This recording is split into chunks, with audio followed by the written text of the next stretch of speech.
Năm 1896, cuộc chiến tranh ngắn nhất lịch sử thế giới diễn ra chỉ trong 45 phút.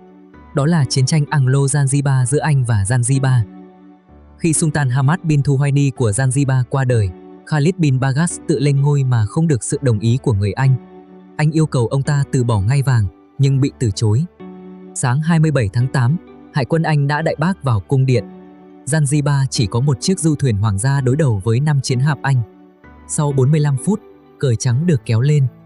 Zanzibar mất khoảng 500 người, trong khi Anh chỉ có một người bị thương nhẹ. Đây là bài học về sự chênh lệch sức mạnh quân sự và hậu quả của việc đánh giá sai đối thủ.